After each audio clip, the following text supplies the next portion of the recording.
the reason I'm so excited about meeting Will today and doing this session is because, uh, you know, if you're even remotely interested in learning and development, and you've been reading books around it, you could not have missed the name of Will Thalheimer. Will is author, he's a consultant, and he's done some of the pioneering work in terms of surveys and learning effectiveness, which is something which we as an organization also are very, very passionate about. And almost every week, we have at least one conversation with one of our clients around this topic of learning effectiveness. Okay. But before I come into the topic per se, I'm going to give it to you, Will, to just give us a quick introduction about yourself. I'm sorry you have to do this because it's a new audience here. So some of them may not be knowing you so well. So a little bit about your background and what really made you so passionate about learning effectiveness as a topic? Great. Thanks, Arun, and thanks for inviting me. I'm really glad to be here with you and your Focus You audience. So as you can probably see by looking at me, I've been around quite a long time. I joined the field because I believed in learning. And I started out, I was an instructional designer. I was a trainer. I was a leadership development trainer. I created simulations. I worked for a company called the Strategic Management Group. We were famous for building simulations into soft skills training and finance, et cetera. Played a number of roles over the year. Eventually, I decided that what I would do is start a consulting practice around the idea of bridging the gap between the research side, science of learning side, and the practical side. I felt there was wisdom in both camps, but they weren't really talking to each other very well. And so I started that. I've been doing that for like 23 years. Along the while, I also worked for a company called Tier 1 Performance. So I started out doing learning science stuff, helping people build more effective learning interventions by looking at the science of learning and designing to align with that. And then I noticed that we were doing some funny things in learning evaluation that didn't seem to make sense from a learning standpoint. For example, one of the things we do is we measure right at the end of learning. That's great, but it only tells us a little bit. You know, when people are trained on something and we ask them right away, do you know this? Or we give them questions to determine if they know this, then everything's top of mind for them. So we're really only measuring their comprehension. We're not measuring whether they're going to be able to remember. So I got fascinated in that, and I came across some research on learner surveys that made me a little depressed. And I know we'll talk about the learner surveys a little bit later. So I've been focused on learning evaluation as well. I think we do important work in this field. We help people in their current jobs. We help them in their careers. We help them with their confidence, their sense of identity. And that has ripple effects into their family, into their finances, into their, community, et cetera. So we do important work, and it's complicated work as well. There's all these tools, all these practices that we need to know about. And one aspect of that is learning evaluation. Thanks, Bill. I think that's the very, very wide spread of experience you had around different related topics, really. But I'm very curious, Will, that because we are facing this here in India, that today when we go to say 10 customers, there are only 2 customers who are probably ready to put in the effort to measure learning effectiveness in a very comprehensive way, really. So my question is, is it very different out there in the West? Do you see, every single intervention where people are measuring learning effectiveness? No.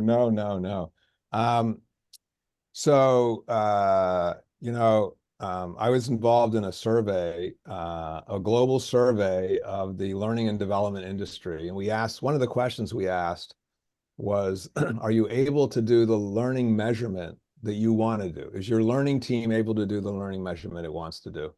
And 65% of us said, no, we're not able to do what we want to do. And I've seen this through many years, and I work with a lot of clients on learning evaluation stuff. And they all feel a little bit sheepish or embarrassed that they're not doing as much as they can. But I tell them, don't worry. Hey, you're not alone. This is a common problem. But there are pockets now where people are taking this seriously. They're doing good work. They really want to get feedback.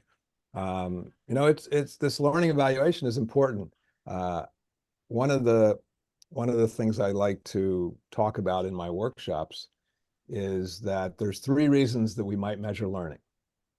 1 is to demonstrate the value of the learning. 2 is to support our learners in learning. And 3 is to improve the learning or to keep what's good. So those 3 buckets are really prevalent. People have different opinions about them. People have different interests at different points in time. But you can see there's a lot there. To me, as a learning guy, the thing that I find really important or critical is that we're getting good feedback so that we know how well we're doing. Every profession puts things out there and then tests to see how well they're doing so they can improve. We really want to create virtuous cycles of continuous improvement. And if we're not Absolutely, doing yeah. that, then we're not doing as well as we could. So to me, that's fundamental. If you improve your learning, then you're helping your learners better, and you're also going to create more value so that you can demonstrate more value. Absolutely, Will. It's not, and this learning evaluation stuff is not, it's not as easy as we might think. I've written a book on learner surveys, but one of the things I say in the book is whatever you do, don't just use surveys. Now, surveys are a great place to get started, to create momentum, to have some success, but there's more that we can measure. Mm, true. Well, so 2 questions. The first question is, if I were to push you for a number and say, what percent of interventions today have some sort of measurement of effectiveness happening? What would you put that number at today? Well, I'm trying to remember now, but I have seen some research on this. I think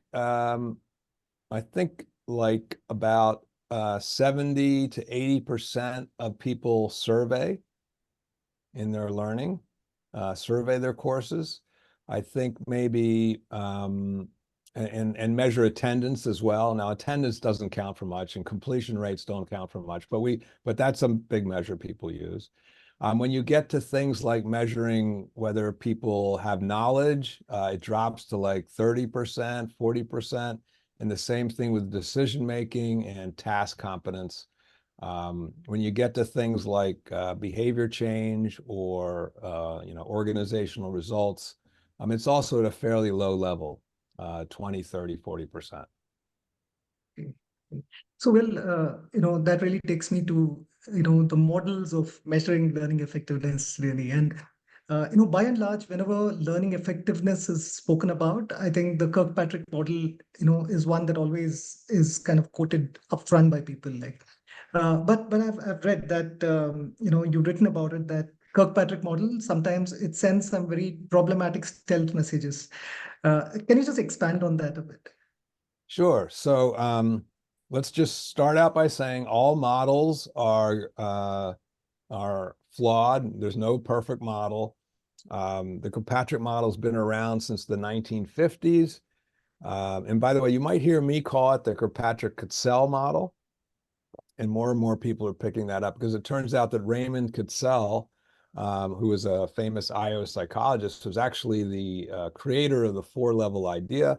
And then Kirkpatrick put labels on it and popularized it. So I feel like both gentlemen deserve credit. It's got some very important messages. And when I say messages, I mean like nudges, like behavioral economic notion of nudges. So it pushes us in some good directions, but it also, fails to push us in other good directions. So, for example, one of the things it tells us, and it's very important, that we shouldn't just measure learning. We should also measure, behavior change, work performance, and the results. That's a very important message. The Kirkpatrick model is very strong in sending that message because it put those things up at level 3 and level 4. It also sent a very important message that learner perceptions we should prioritize those at a lower level. That's a good message to send because that's not the only thing we want to measure. But it failed in a couple of ways.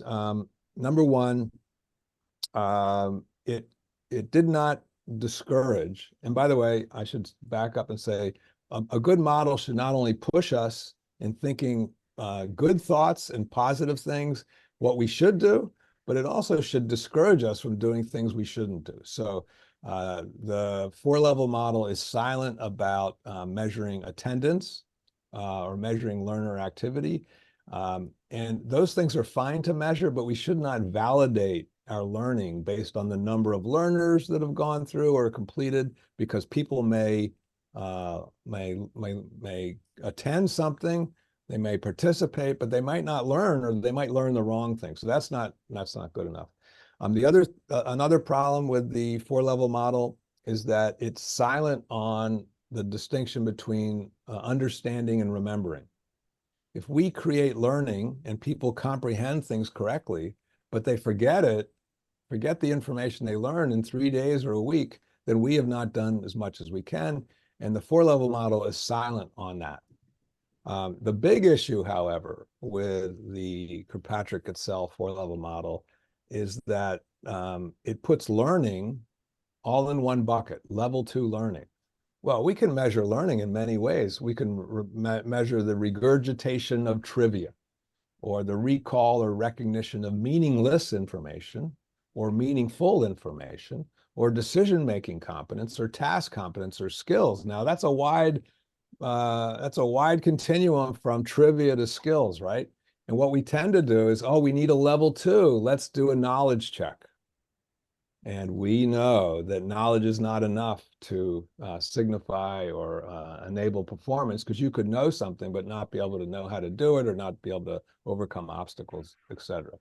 So what LTEM did was to add some learning wisdom back into the learning evaluation model. And Arun, as we talked, we thought that probably I should share some pictures about LTEM, because it's a little bit Yes, complex and people might want to see that. yes, Sometimes a yes, picture paints 1,000 words. Would this yes. be a good So time? yeah, absolutely. It's a good time, Bill, because I was just coming to that because I think intuitively, when we speak to a lot of customers intuitively tell us this, that Kirkpatrick somehow doesn't work for us. But nobody has a clear answer in terms of saying, okay, if not Kirkpatrick, is there an alternate model we can look at which helps us kind of address all these questions and doubts that we have? So we did come across LTEM, and we've been very fascinated by it. So it would be awesome if you can actually take us through LTEM and just talk through it in terms of why you think it's definitely better than Kirkpatrick, for instance. Well, and Arun, I wanna say right up front that all models are flawed. LTEM's not perfect either. Mm. And I'll talk about some of the limitations as we go forward, but I do think it is beginning to sweep the world, and people are finding value in it. And I hope to share that with you and see what you think about it. So here goes. Okay. Arun, can you see my screen? Yes, we can see your screen. Will, I'll just take a minute before you start. For all people who logged in for this call today, as you kind of going through this whole session, if you have any questions, please feel free to put it up in the chat. We are reserving the last 15 minutes for questions with Will. And of course, if you want to post it in any of your social media handles, please use @FocusU or @FocusU Firestarter. Okay. Thank you very much. Okay, so Will, over to you.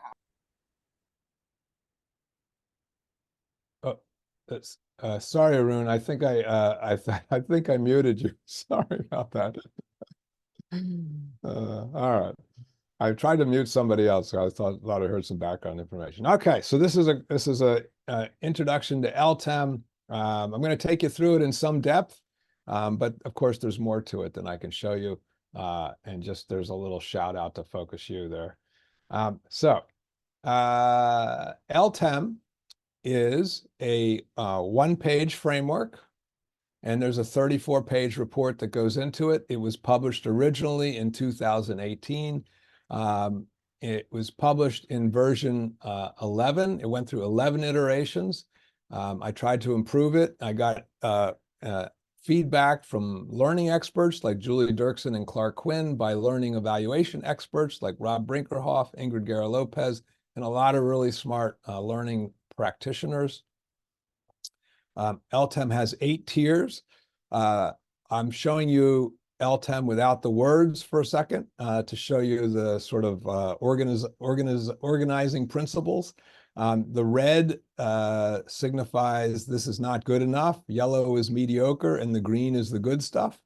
Not that we shouldn't measure these things, but we don't want to validate our learning results at the lower levels. So I'm going to just take you through this one at a time. Tier 1 is attendance. A learner signs up, starts, attends, or completes a learning experience, but note the fine print. This metric is inadequate to validate learning success because learners may attend but not learn, or they could learn the wrong thing. So it's not that we shouldn't measure this, but that we should not validate our learning based on it. Tier 2 is activity. Learner engages in activities related to learning. We could measure attention, interest, and participation. But again, these are not good enough because people may do these things. They may be very active in our asynchronous discussion boards or something, but they might learn the wrong things there, et cetera. So these are good to measure from our formative evaluation, but not to validate our learning. Tier 3 is a little more complex. This is where we have learner perceptions. And there's 2 levels here. So 3A is learner is queried, in other words, ask questions in a way that reveals insights related to learning effectiveness. 3B, learner is queried in a way that does not reveal insights on learning effectiveness. So this is like measuring learner satisfaction, the course reputation, et cetera.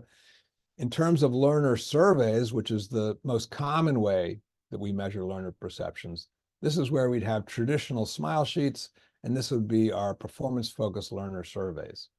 I wrote a book on performance-focused learner surveys, but note what I say here. Such measures can hint at outcomes, but should be augmented with objective outcome measures. So surveys are not enough. Knowledge, this is where the learner answers questions about facts and terminology. And you can see we have knowledge recitation. So this is when we measure during or right after a learning event, or knowledge retention after several days or more. So this really brings in the distinction between understanding and remembering. Remembering is better.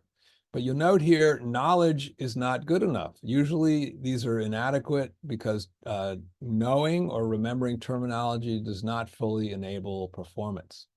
So now let's go to the good stuff. Decision-making competence. This is when the learner makes decisions given relevant, realistic scenarios. Again, we have the distinction between understanding and remembering. Let me show you an example of a kind of question that could be used to measure decision-making competence. This is a question that was actually used in a learning evaluation. This was measuring a course on entrepreneurship, how to run a small business. And I used many, many questions for this. This is one question that I used. I'll let you read through that. And I will tell you, there's many questions. I could have picked any, but I picked this question because Elena is my daughter's name and my wife works in sustainable agriculture. So this is just one way to measure decision-making competence. You give people a scenario and you ask them what should be done. In this actual evaluation, we also measured people's business plans that they wrote, and that would be at tier 6. So measuring the quality of their business plan as an example of measuring at tier 6. And tier 6 is task competence. Can they actually perform tasks successfully? This is when we get to skills. Are they actually able to do that? And again, it has the distinction between understanding and remembering. Tier 7 is transfer. This is where we're getting to behavior change, on-the-job performance.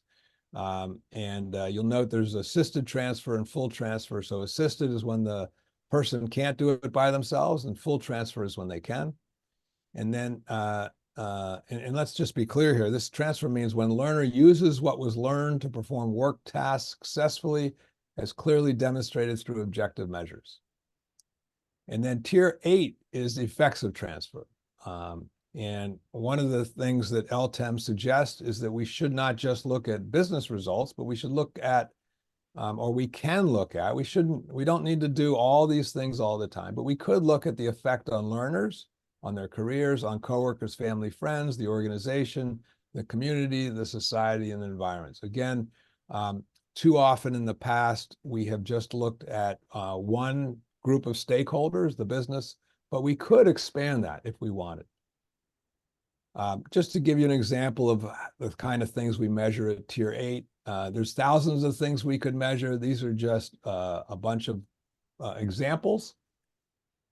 Typically, when I take a client through a learning evaluation process, we look at specific metrics depending on what they're teaching. So for example, I used LTEM to work with a team that was teaching digital marketing skills. And we brainstormed from a list of digital marketing competencies like click-through rates and that kind of thing. So again, these are just some examples, and there's thousands of things we could measure. So just to be clear, tier 7 and 8 are work performance, and tier 6 and 5 on down are performance and learning. The one final thing I'm going to show you is how this compares to the 4-level model. Everybody wants to know. So level 1 reaction is the same as tier 3 learner perceptions. And you'll notice that the 4-level model is silent about activity and attendance. It does not discourage those. Level 2 learning is divided in LTEM based on knowledge, decision-making competence, and task competence. This is really, to me, the major improvement in learning evaluation models because it gives us more granularity, and it lets us know that knowledge is not good enough. And then tier 3 behavior is the same as transfer. Tier 4 is the same as results. Now, you might want to know how people are using LTEM. And Well, can I just pause you for a second? Yeah. So there's a question in the chat, and I just thought it's a bit relevant to what we're talking right now, which is the question is, LTEM rests on the fundamental notion of learning. How is it defined in the model? Well, that's a great question. In fact, one of the things about LTEM is it's specifically designed to measure learning transfer. And learning transfer means that people learn it, but then they actually use it in their work. So one of the limitations of LTEM, and I promise to share those as well, is it's not a model about performance support or using the, there's now a lot of work on the performance sciences. We know about the learning sciences to use spacing and retrieval practice and feedback, but there's also a lot of work now on the performance science, things like nudging, habit science, network science, etc. So LTEM is specifically focused on whether people can utilize their learning in their work. So that's really the emphasis on LTEM. Right. Well, I think what will really help is for us to kind of understand a use case of a company who's embraced LTEM and how did it really play out for them, like. Yeah, let me share several examples. One way to use LTEM is to simply use it as a map to do gap analysis. So some organizations are like, okay, well, where are we now? We're measuring, we're using traditional smile sheets and we're measuring attendance. That's all we're doing now. And then the team says, okay, well, what improvement could we make? And then maybe they say, well, we're going to use a performance-focused learner survey, and we're going to do, maybe for some of our courses, our important ones, we'll measure decision-making competence. And then maybe next year we have a goal to measure some transfer. We're not going to do, and by the way, I want to be clear about one thing. LTEM does not say that you need to measure every course on all 8 of these things. That is not what LTEM is suggesting. In fact, that would be too much. We make an investment. We have to spend money and time when we evaluate. So we don't want to be doing everything all the time. In fact, there's hardly any time when you're going to use all 8 tiers of LTEM. So one use case is just to see how you're doing in learning evaluation. Another use case, and this one was actually validated in a doctoral dissertation by El Hammurabi. And what she did, she had this hypothesis that if you introduced LTEM to a learning team, that number one, they would use better learning evaluation. Now that might not seem earth-shattering because it is a learning evaluation model, but the other thing she predicted was that they would be inspired to use better learning designs. And she worked with a hospital and in nurse professional development. And she introduced LTEM to a learning team, and that's exactly what she found. She found that they were motivated to use better learning evaluation methods and to use better learning designs. And, that makes perfect sense. So if my learning team knows that we're going to be measured on decision-making competence, you know what we're going to say to ourselves? We're going to say, you know what? We're going to be measured on this. We ought to give people more decision-making practice. And so we do that, and we know that that's aligned with what the research on learning transfer says. What the learning sciences tells us is if we give more realistic practice, people will remember more, and they'll have clearer ideas of what to do. So you can see how LTEM can inspire that. Now let me tell you a story about using LTEM with a learning team. So I was working for a client in Canada, and we were measuring learning results. And what they really wanted to focus on, they really wanted to look at KPIs. This was a mining company, and they wanted to look at key safety issues and key production issues. And so one of the focuses, what I did is I take people through and I said, use LTEM to brainstorm all the things you might want to measure. And LTEM then gives us an opportunity to think more broadly about learning evaluation. So they had a bunch of ideas about that. And one of the key things they wanted to measure was these KPIs. Now, it turns out that we were looking at supervisor training. And these supervisors would ride around in pickup trucks, and they would help manage these operators who were using these giant shovels. These shovels were like 3 stories high. And but what we found as we went through the learning evaluation process was that they actually couldn't measure the KPIs because the KPIs were not tied to individuals. They were tied to positions. So that if someone was managing a certain area, if there was a safety incident, they would have to leave, and then somebody else would take their place, and the KPIs were associated with the job role, not the person. So we couldn't use KPIs. And so we're like, what are we going to do? But it was very simple. We just looked at LTEM and we said, what else can we do? And so we decided to measure KBIs, key behavioral indicators, and we developed some metrics around that. And we were able to go forward with the learning evaluation study. So those are just a few examples. People all over the world are using it in different ways. In fact, on the website, and by the way, I'll put LTEM the link in the chat in a minute. You can go there, you can get it, it's free. But I'm also asking people to share their LTEM stories. And so I'm getting more and more of those by the day. Lovely, Will. Thanks for that detailed explanation. Will, when you look at this LTEM model, and you've been seeing a lot of people now embrace this, I'm just curious, at what level do you see most people pegging their learning interventions? Is it level 7 or is it level 8?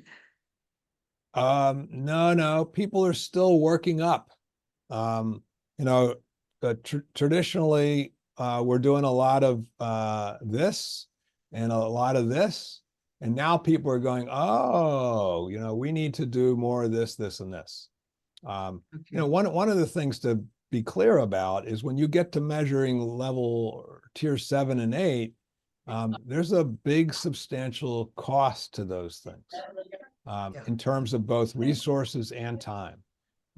If you're going to measure at those levels, you really need to be able to isolate the impact, right? And so then you need to think about, are we going to use a randomized controlled trial? Are we going to use pre-test to post-test?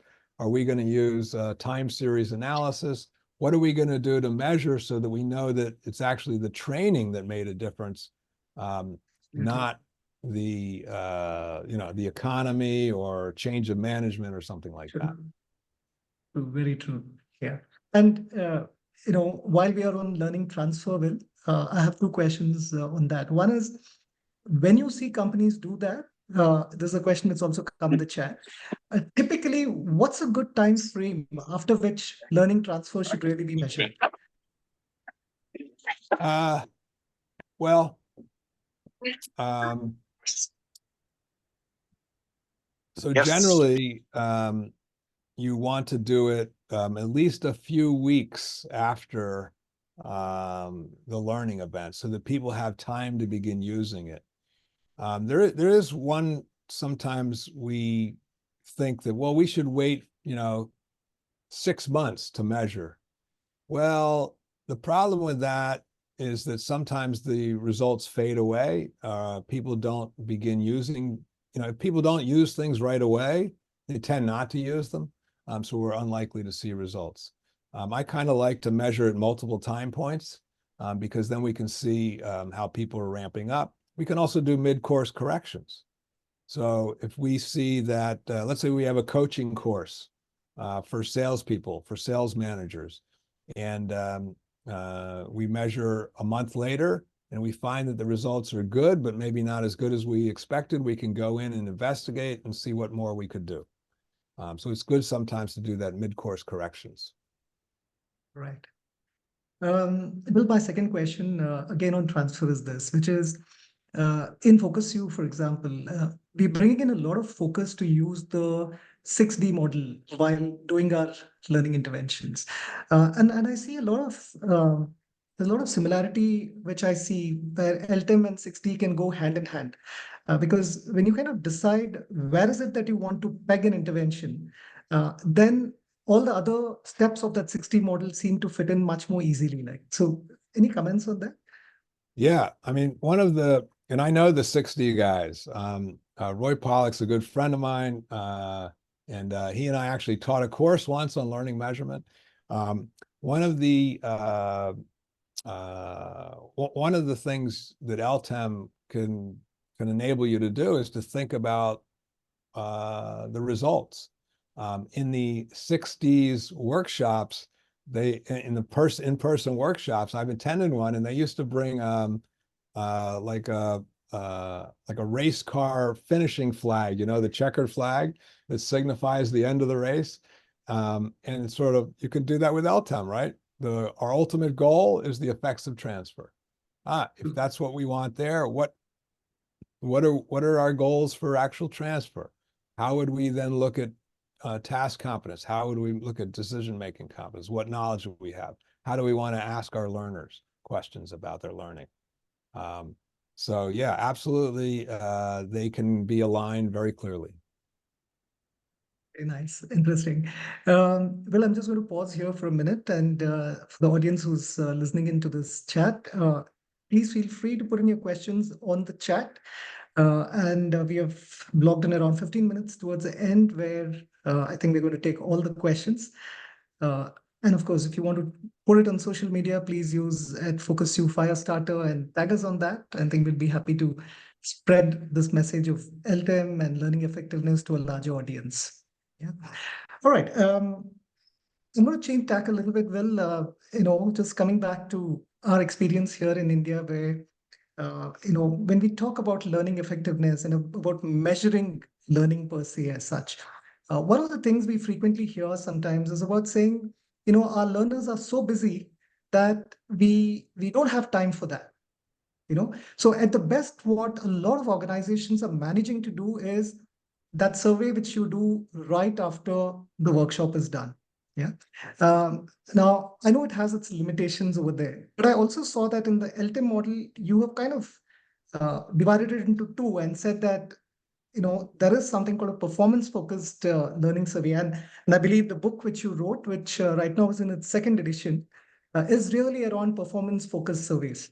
So I'd love you to talk about that a little bit. Yes. Yeah, Um, because I so think that yeah, would help a so lot of customers here, like, yeah.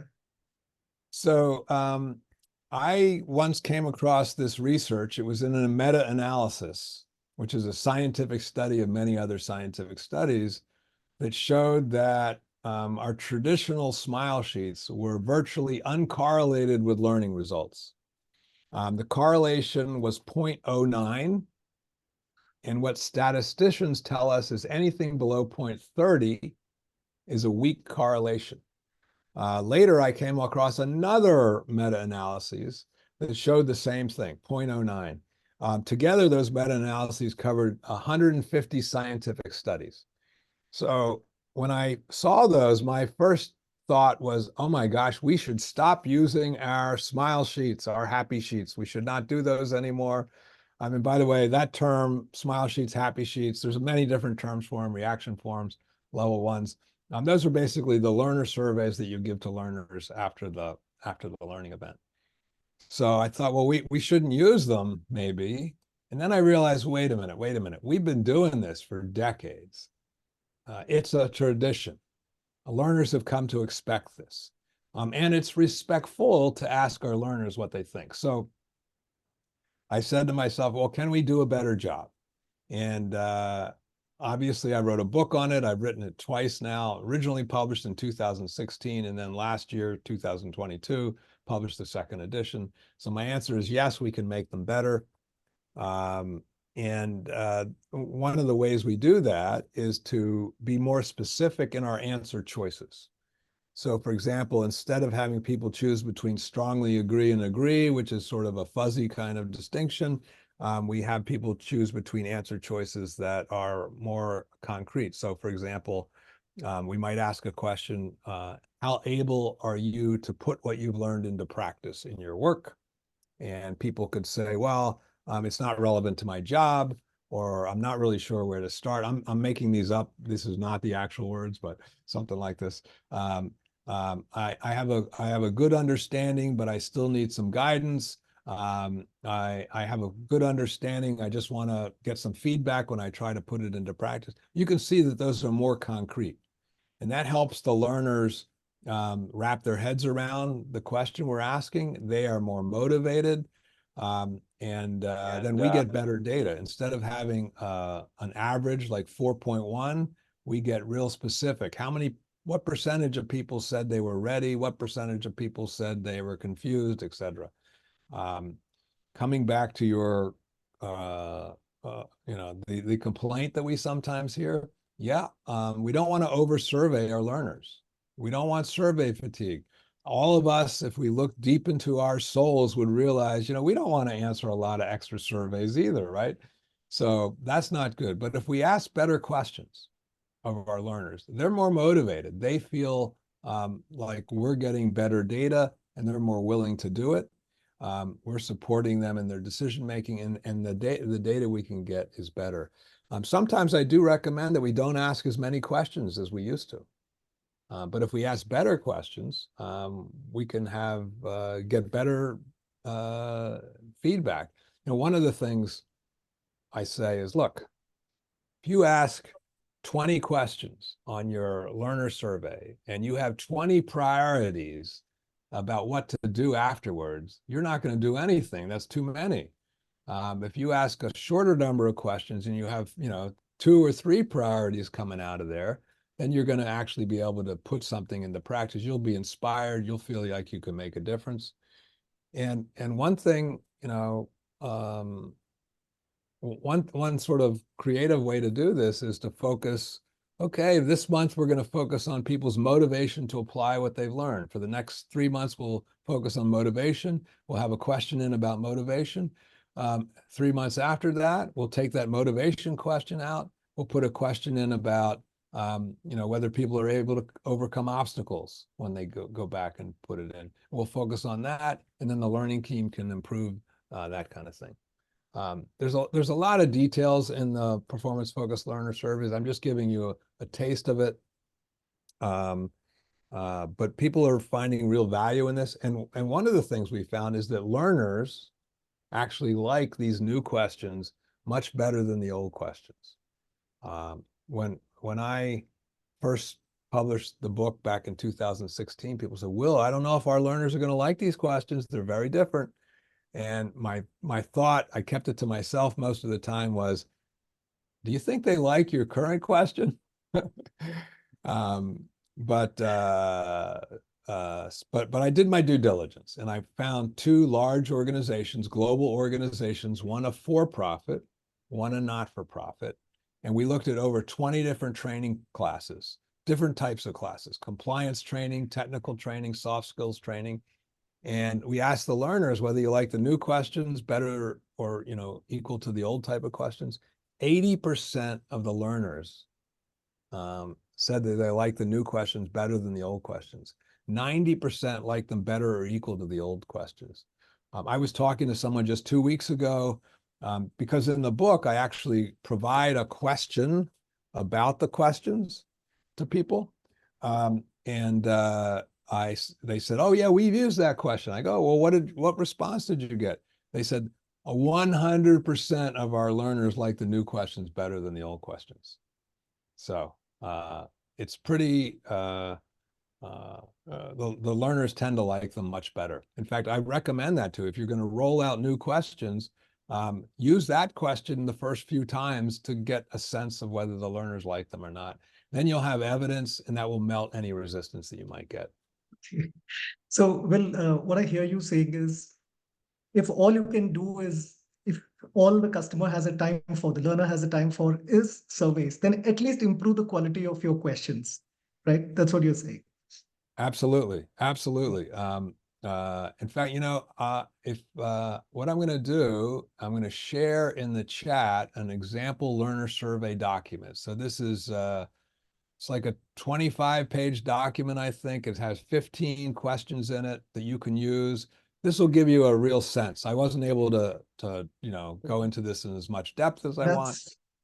That's very generous, Will. I think all we'll our try to, logged in will really appreciate that. Yeah. There you go. Yeah. I'm just going to come back to LTEM for a minute, So Sure. if you kind of look at LTEM model, and we said that, okay, a lot of people are still at the initial stages of the LTEM model. Would it be right to say that it's a reflection of the learning maturity of an organization that it slowly kind of goes up the ladder on LTEM? Would that be a right thing to say? Yes, although the subtlety is that it's not really about going up the levels, right? It's about evaluating more deeply. And the reason I say that is if we only measured at tier 7 and 8, we only looked at job performance and organizational results, for example, that wouldn't be enough. And here's why. Let's say we found mediocre results. Then we wouldn't have any wisdom about what went wrong. And if we had great results, we wouldn't know what went right. We wouldn't know what to continue to do. We as learning professionals need to focus on leverageable factors, things that we can actually have control over. Sometimes if we only focus on the results, we're going to be blind. We need to, it's sort of like there's a causal chain between learning and results. So sort of, I'll just give some examples. So in the beginning, we need good content, right? It's got to be credible. It's got to be valid. It's got to be relevant, right? So we got to have that to begin with. If we're teaching a bunch of bad information, that's not good. So we got to have credible information. Then we have to get the learners to attend to it, to pay attention. They have to be engaged, but that's not enough, right? We need them to be able to comprehend it clearly. If they have, confused ideas about it, that's not good. So that's good if we get them to comprehend, but is that enough? No, then we need to get them to be able to remember. If they don't remember, they're not going to be able to use it in their work. So you can see there's this causal pathway. And then they need to be able to be motivated to try to use it. If they're not motivated, they're not going to put it into practice. And then when they put it into practice, they have to have the resources. They have to be able to overcome obstacles. Then they might have to work with other people. And then you're going to get the results. So you can see if we don't measure along that causal chain, we're not going to know what's really happening with our learning. We need to have a deep understanding of what's going on so that we can make improvements and that we can keep what's really working. So it's very interesting what you say, Will, because what you also said is that when you're trying to use LTEM, don't try to use everything. Try and peg it at some level. But at the same time, it's important for us as learning designers to be aware of that causal chain, really. What leads to what and how does it go up, really? Okay, that's very interesting. Okay. All right, Well, I'm just going to change tack now once again. And I believe you're coming out with a new book. I And am. yeah, and very interesting thing I found in that is the name of the book is The CEO's Guide to Training, right? So I'm curious, why is it called as the CEO's Guide to Learning, really? And who's your audience So for that? yeah, and I keep changing the name of the book a little bit. So right now the title of the book is The CEO's Guide to Training, E-Learning, and Work, Empowering Learning for a Competitive Advantage. And this book is really it's almost in some ways a culmination of my work in the field over many decades. One of the things that I've heard from my fellow learning professionals over the years is that they're a little bit frustrated with what they're able to do, and that they feel like senior management doesn't always give them the support that they need. In fact, I was a couple months ago, I did like an invite. I invited people to come join me in 30-minute conversations, and one of my fellow learning professionals joined me, and I was talking with her, and she said, I just wish that I could bring more joy back into my work as a learning development professional. And this struck me as so central. There's a lot of us who feel that we can't do what we want to do. And so I got thinking about what are some of the restrictions. And one is that we're not really well understood sometimes by senior management. And so we become order takers. The whole organization thinks of us as people who create e-learning courses or create, classroom training courses. And we know we want to do more. We want to get into performance support and job aids. Now with the performance sciences, we want to think about how we can utilize nudges and habits and network science. There's a bunch of things we'd like to do more, but we're sort of pigeonholed into doing only a little sliver. So the book is written as if I'm writing to a CEO. But the goal of the book is really to create a better conversation between us and the senior folks, to help them understand us more. But it's also written for us as well. So, for example, in the book, I tell the CEOs, I say, hey, CEO, a lot of us learning people send you crap data. We're giving you a lot of bad information. We're telling you about our attendance rates and our completion rates, and we're giving you poor data from our smile sheets, and you should not trust us when we do that. And I tell the CEO, hey, right now you're accepting this. You shouldn't accept this from us. You should encourage us to do better. I talk in the book about the learning sciences and how powerful that is, and how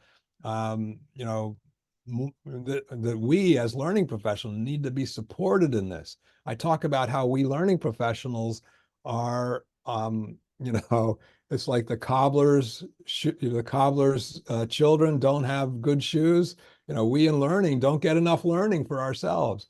So I talk about a lot of that. It really goes into great depth. I might have a chapter in there about generative AI because that's important. A lot of talk about learning evaluation, talk about customer education. There's like 46 chapters, and there's small chapters because I want to write it for a CEO audience, but also for us that you can digest it quickly. But then in the chapter notes, there's all this research behind this to talk about. Oh, one of the chapters I tell the CEOs, hey, there's a lot of science behind the fact that training right now is effective. And then I go through the science, I share the meta-analyses, et cetera.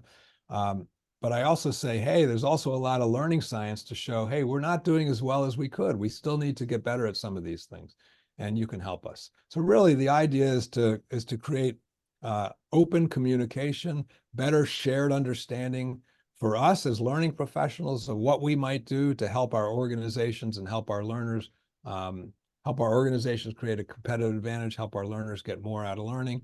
But also to the CEO and other senior managers and managers in general, that they can support us so that when we are empowered, we can help the organization create a competitive advantage.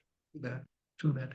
In fact, I think post the pandemic, I think one of the good things that happened was that the CLO or person who's leading learning, he got a seat at the CXO table. So that's a good thing that's happened for learning, in many ways. Now, just coming back to this book, there's a very interesting term you've used, which is called leads, learning evaluation as decision support. Can you just expand on that one? Sure. Well, thanks for asking about that. So, as I was thinking about, and you'll see that I like to go beyond traditions. I like to think about what else can we do. I like to innovate. So, as I was thinking about the Kirkpatrick itself 4-level model and even LTEM, I thought, one of the things we say we should do is to sort of work backwards from our organizational results. And that makes sense, but I think it should be a little bit different maybe. And maybe we should work backward instead from the decisions we have to make. When we evaluate, we don't just evaluate to make a pretty report. We evaluate so we can do something better, right? To take better actions, to make better decisions. So really, instead of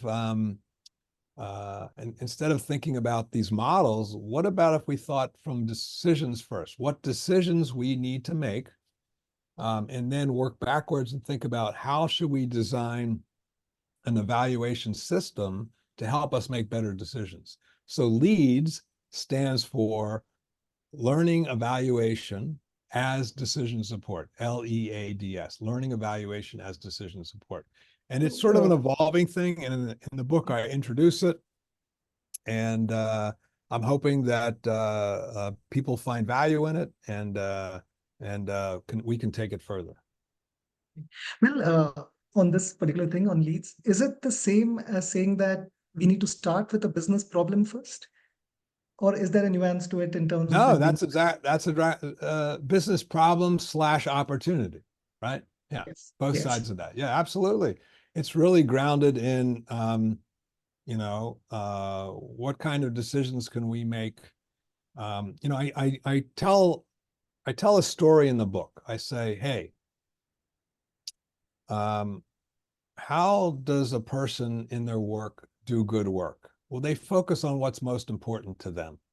And I use the example of a custodian, the janitor, the folks that clean the offices, right?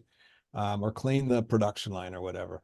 And I say, does that person need to know about, return on investment or the stock price? No. The data they need to focus on is maybe bacteria count or, some other form of cleanliness. That's what they need to focus on. If they started focusing on financial ratios and things, that would take them away from their main purpose. So what should us learning people focus on? Should we be focused on some of these businessy things? Well, sometimes, but mostly we should focus on the things we have leverage over. Are we supporting remembering? That's a key thing. Are we supporting comprehension? Are we supporting motivation? Have we put prompting mechanisms, performance support in place? Are we teaching the right things? These are some of our main decisions. We should focus there. When we stay focused, we perform better. And it's the same for everybody in the organization. Very true. Very true.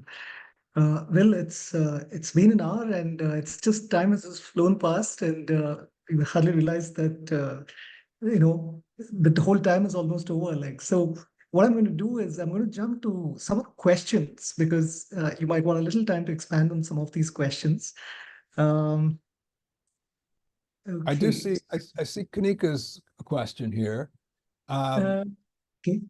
Yeah, and so the question is, LTEM seems more comprehensive and covers more ground, but it's difficult to roll out because we'd have to measure all these things. Um, I I don't I don't I'm going to push back against that because LTEM doesn't tell us to do anything. It just lays out the landscape of things we can measure, and then we have to decide. And again, I want to emphasize LTEM does not say you have to measure all these things. LTEM really says, hey, let's think about all the things we might measure. And then we can decide whether we want to or not. I encourage teams to brainstorm a whole list of things they could measure and then say, no, no, no, we're only going to look at 2 of these, right? We have to be sensible about it. We have to think about the ROI of our actual learning evaluation. And I'm looking at the second part of her question. Arun, you probably have already read that and could maybe Yeah. So describe it. what she's asking is really about the different levels of LTEM which are there. So what she's asking is, we said every company may not be ready to, peg a intervention at a higher level. So, for the natural transition to happen for a company, to go from one level to the next, are there any recommended timelines that you suggest that really? A timeline for making the adjustment from Yeah. like traditional smile sheets Yeah. to measuring more. Yes. Yeah. Get started now. Get started now. Um, there's no there's no one size fits all here. You have to think about the resourcing you have, whether you have support of senior management, um, whether you can do little pilot experiments. One of the things to think about is that anytime we make a change, we have to take a change management mindset. We have to think about who are our stakeholders. And sometimes it's not a good idea to just roll something out to everybody. That's a bad idea. Well, maybe we need to do a tiny experiment. Maybe we find some of our, subject matter expert trainers who are innovative, are opinion leaders, and we say, "Hey, Joe, listen, we want to roll this out. Would you be willing to work with us on this? Here's what we're thinking." And Joe's the kind of person that likes to do things. He's gonna say, "Yeah, let's try it." And we do this little experiment with Joe, and then we get results.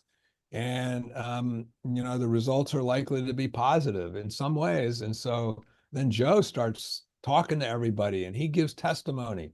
So it's not that we have to think to change the world all at once. We have to take one step at a time. Thanks, Will. Um, that's I think that's probably the way to do that. Take a bite at a time and then slowly expand it. Yeah. There's a question from Rakesh. He says, "Are live or action learning projects effective in using LTEM, especially at the higher levels?" That's a great question. So, and basically, for those who don't know, we can give a training, an e-learning or a training, but there's also other ways to learn. Action learning is one where you really get people working in projects. Sometimes you get groups and they're going forward and they get the information, they get to learn something when they need it. So it's more project-based. But absolutely, when we think of learning evaluation or specifically LTEM, we can use it to think about these things as well. In fact, even in using learner surveys, I've used these learner surveys in not only classroom training, e-learning, but also in mentoring. We've used it to measure a mentoring program. We've used it to measure a self-study learning program. People have even asked me to measure things that are not related to learning at all, like people asked me to create an exit survey based on the methodology. Using learning evaluation wisdom on any any learning intervention, we can do that. We can do that. We might have to change some things around, but definitely. I think the question is also coming because that's something which we are trying to push for in terms of saying that any learning, you need to do that workplace application of that for the transfer to begin to happen. Like, yeah. Well, and let me piggyback on that. We know that getting people to do realistic practice or real work is the best way to get them to fully understand and to be able to remember. So it's a good learning design, and LTEM encourages that kind of thing, right? So, yeah. Yeah. Well, there's a question from Hal, and she says, what are some of the environmental or other factors outside the quality of the intervention itself, which we should be cautious of, which could derail this process of converting learning to learning transfer, really?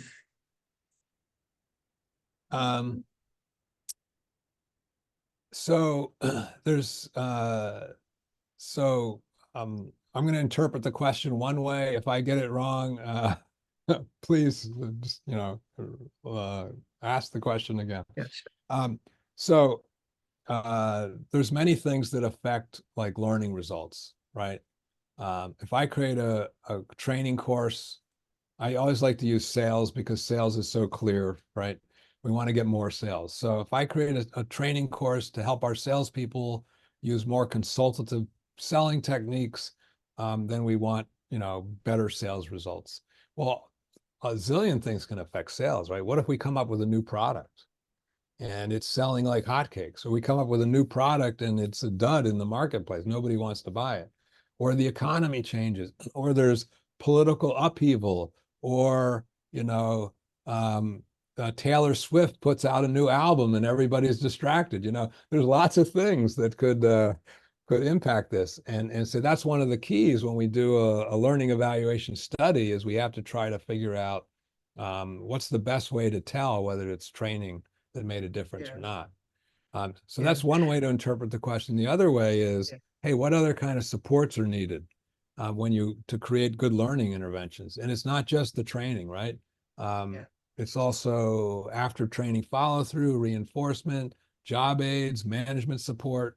One of the research to practice reports I wrote was on transfer. And if you go to the Work Learning Research website, it's available for free. But that document looks at the science of transfer, and there's a lot of things that impact transfer. Coaching can help. There's a whole bunch of things that impact our success in that. So, Will, do you subscribe to this thinking, that learning professionals should not limit themselves only to the learning interventions, but should also be looking at non-training related things, like the things you mentioned, like, job aids, for example, performance support, all that stuff. Oh, absolutely. Absolutely. And in the new book, I detail, I think I have a chapter on, I know I have a chapter on learning strategy, but I think there's like 28 specific things to think about. Some of those are related to learning design, but some of them are related to performance design and other things. I'm very excited about the performance sciences, like using habit science, the behavioral economic notion of nudging, performance triggering, network science, persuasion. There's all types of research that can improve our work. I'm reading a book now on teamwork by two folks who used to focus a lot on training and development, Scott Tannenbaum and Eduardo Salas. And it's a great book. It's all research based, but it's about how to create better teamwork. So that kind of research, if we're creating a course on leadership or teamwork we should be reading that kind of stuff as well. There's a lot to learn. Don't get discouraged, but over time, we should be dipping into the other things besides the learning sciences and learning practice. Okay. Well, what is that book which you were mentioning? It is okay. So I read a lot of my books uh, on uh, on audiobooks. So I'm reading it now. Okay. Teams That Work. The 7 Drivers of Team Effectiveness. And it's by Scott Tannenbaum and Eduardo Salas. And I'll spell the last names in the chat. Sure, sure.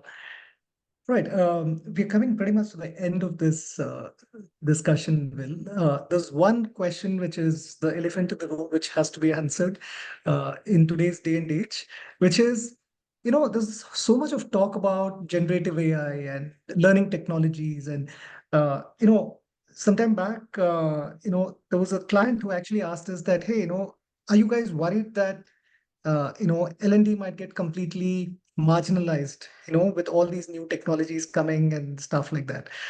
So I want you to address that, Will. So, it's been about a year and a half a month since ChatGPT was introduced to the world. I think it was November 30th, 2022.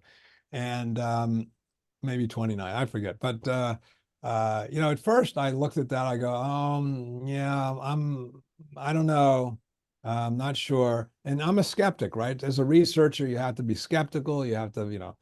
And so at first, I tried not to say anything publicly except for this. I said, every time we introduce a new technology in learning, we mess it up. We make a lot of mistakes first before we get it right. So but then I said, and I started talking with people in the field that were using it and saying, Will, you got to check this out. So smart people that I knew. And then I began investigating more. I've gone to 2 conferences now on AI to learn about AI. I've read some books on it. I've taken a course on prompt engineering. I'm not an expert on it, but I do believe this. I do believe that it is coming. I believe that it will impact all of us in our work. There is this great book called The Coming Wave. And it's not only about AI, but also synthetic biology. It's written by Mustafa Suleyman, who was a co-founder of DeepMind, the AI company. And it's just a brilliant book. I'll write in chat what it is in a minute, and I'll spell his name as well. But he makes the case, and he talks about sort of the history of technology in the book. And he makes the case that general purpose technologies cannot be stopped. So like the wheel, like automobiles, like fire, like cell phones, like the internet, they just cannot be stopped because they're so powerful. If people find ways to use them to advantage, they can be a force for good, but they can also be a force that's dangerous, right? So what Suleiman says is, look, we have to figure out a way to contain the bad aspects and utilize the good aspects. So when I read this, I said, I personally need to learn more about this. In terms of affecting us in learning, the thing everybody's saying is, hey, a employee, a learning and development professional with AI, using AI, is going to outcompete a learning professional that is not using AI. Using AI. And I think that's true. I think we're going to have to learn how to use it, but we're also going to have to learn how to minimize some of the downsides. I've been talking with this woman who's really interested in this. And she looked at ChatGPT's recommendations for learning designs, and she found them not very good. ChatGPT is based on the internet, and not just ChatGPT, but Cloud and Bard and these others are based on the internet. And the internet has a lot of bad information about learning design, right? It encourages learning styles, it encourages the learning pyramid, et cetera. And so she said, well, I gotta have to fix this. So she's used, and she's really working on this, prompt engineering, which is the way you ask the questions and you constrain the large language model to give you feedback. she's using that to try to improve the recommendations that come. And I think we're going to be doing more of that. And so be careful right now when you go out to, using ChatGPT, et cetera. It hallucinates. It gives wrong information. We still need to be in the picture. I don't think in the short term that we're going to be hurt by this. In fact, in the new book, I've written a chapter on generative AI, and I've gone to the AI experts and see what they think. And they say, look, the big thing in generative AI is safety. In other words, risk avoidance. We don't want to use it. These business leaders have said, we don't want to use it if we're going to be giving wrong information to our clients and our customers. And so that means that we in learning can help, right? We are really good. We are in the ideal place to help our companies get better at learning about generative AI. And the other big problem is we're underskilled. All of us across industry, not all of us, but many of us across industry don't know enough about it yet. So who's in a better position to help upskill people than us in learning? So in the short term, I think we can actually do better and be more needed. So I'm sure there will be pockets where some, I'm just going to say it, idiot manager says, oh, I'm going to get rid of my trading people. We're just going to use ChatGPT. There are going to be pockets of that, but the companies that are doing good work that are going to be successful will not do that, at least not in the short term. On that happy note, Will, thank you so much, Will, for a very, very fascinating discussion. I think we're all enriched by knowing this. Is there something which you would want to say which I've not asked you so far? Anything which has got missed out, which you'd want to add? Well, maybe, I'll just reemphasize that, we do important work. We're helping real people deal with real job issues, learning, et cetera.